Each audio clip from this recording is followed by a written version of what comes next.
Jack Elam was not merely a character actor with a crooked squint and a typecast as outlaws. He was one of the most vivid personalities to ever cut through Hollywood's golden age of westerns and beyond. His is a tale from small-town Arizona boyhood to a career spanning more than 200 film and TV appearances, of resilience, reinvention, and raw honesty.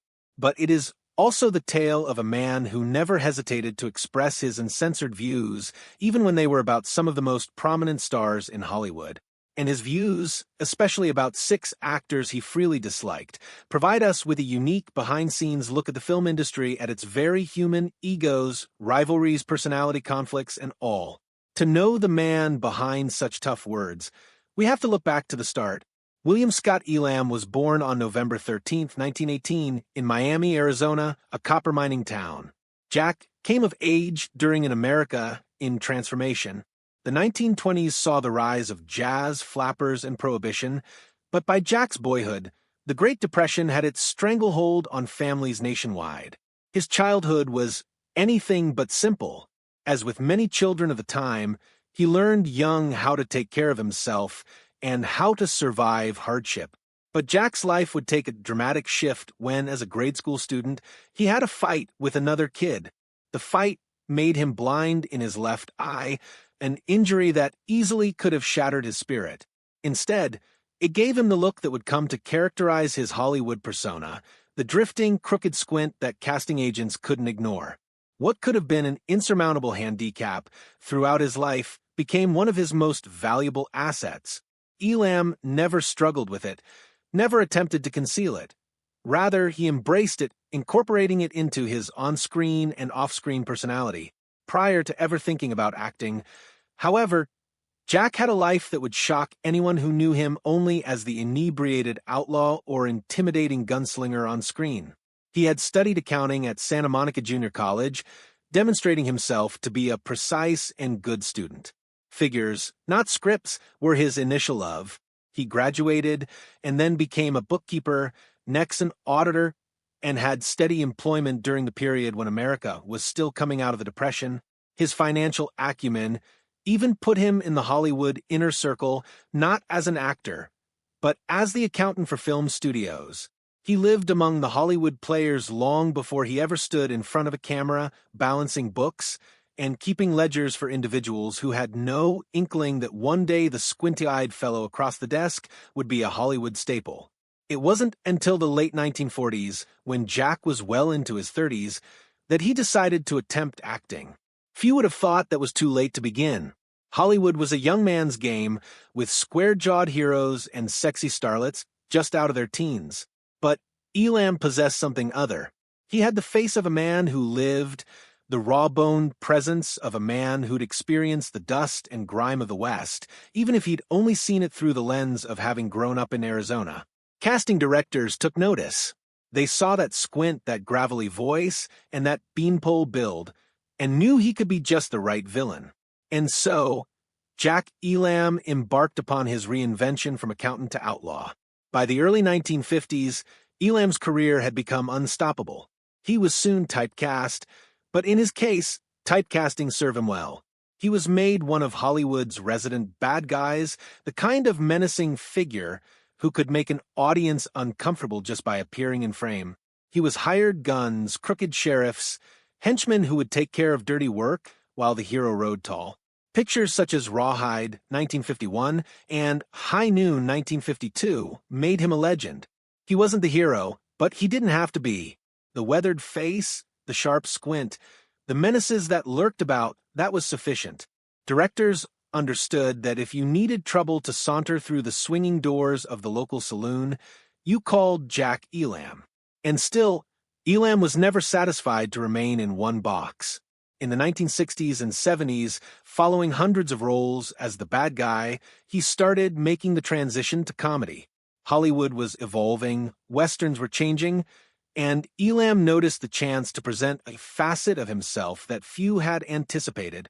He possessed timing, intelligence, and a sense of humor to spoof his own persona. Movies such as Support Your Local Sheriff, 1969, and Support Your Local Gunfighter, 1971, showed that he could be as much of a wit as he was a terror. His appearance in Mel Brooks' Blazing Saddles, 1974, sealed the deal. All of a sudden, Jack Elam wasn't just the outlaw who was going to jump out from behind that tree and shoot you. Now, he was the wacky, offbeat actor who could make you laugh just as hard as he used to make you shiver. Television welcomed him as well. He guest starred on almost every major Western series of the time: Gunsmoke, Bonanza, Cheyenne Have Gun, Will Travel. Eventually, he scored with shows such as Alias Smith and Jones, and even made the leap into contemporary comedies such as Easy Street in the 1980s, where younger viewers could see him in an entirely new way. Generation after generation, he was relevant, his individual appearance and charm cementing his place as someone who could not be forgotten by anyone who had ever seen him act. Offstage, however, Jack Elam was not the villains he portrayed. Friends found him warm, funny, and accessible. He was a master raconteur, always ready with a joke or a yarn from the early years of Hollywood. He treated crews and actors with respect, rarely performing the ego-grabbing stunts that tormented so many stars. But just because he was kind didn't mean he was blind to the flaws of others. In fact, Elam was candid, sometimes brutally so, about the actors he disliked. Over his 5-decade career, he clashed with or held grudges against some of Hollywood's biggest names. And when asked, he didn't hesitate to share exactly why. One of the first names on his list was Gary Cooper. To the public, Cooper was a legend, the stoic hero of westerns such as High Noon. But to Elam, he was unbearable. You'd stand there on a dusty set trying to catch a cue, Elam once said, and he'd just glare at you like you were a mosquito buzzing near his ear. Made me want to toss my hat at him. Elam felt Cooper was aloof, too self-important, and condescending towards the supporting actors who did everything they could to make the movie work. Where others idolized Cooper's presence, Elam felt arrogance, a man who regarded himself as being better than his coworkers. Then there was John Wayne. Elam's opinion about Wayne was more complex.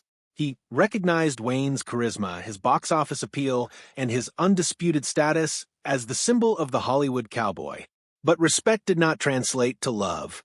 He had this way of looking at you like you'd just committed a crime by blinking too slowly, Elam once said.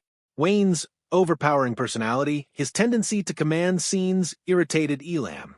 For Elam, Wayne embodied the inflexibility of Hollywood's establishment, large, commanding, and refusing to let others take their turn in the spotlight. Another personality that drew Elam's wrath, though for various motives, was Marlon Brando.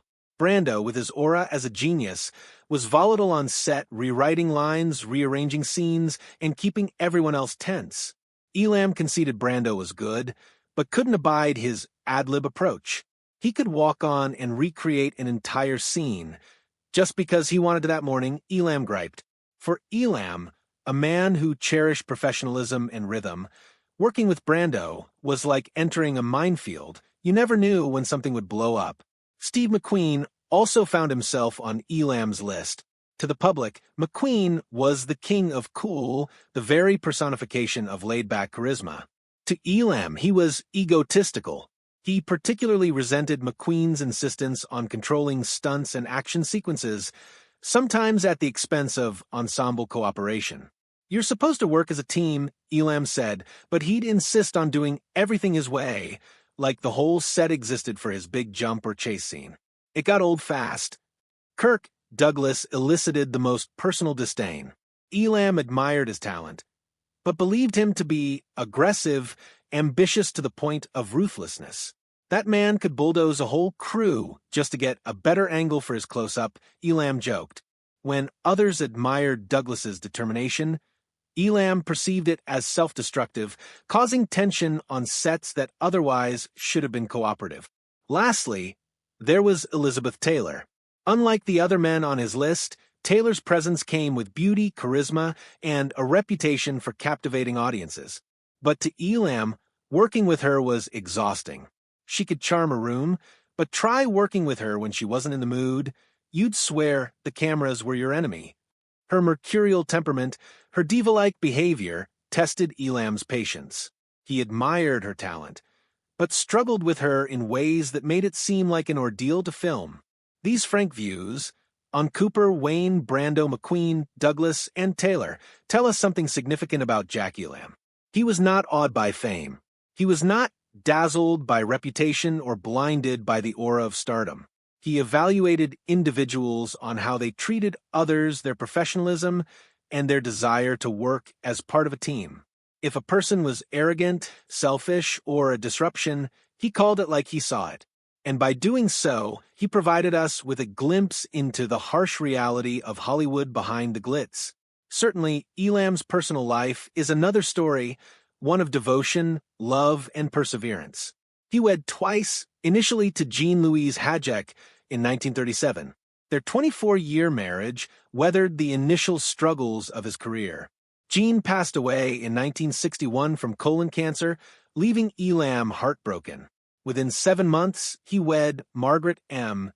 Jennison, and they remained married for more than 40 years until his passing. They constructed a life offstage, one of stability and commitment.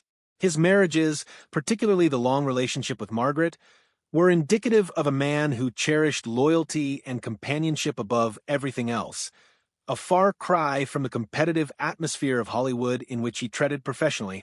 Jack Elam died on October 20th, 2003 at his Ashland, Oregon, home from congestive heart failure.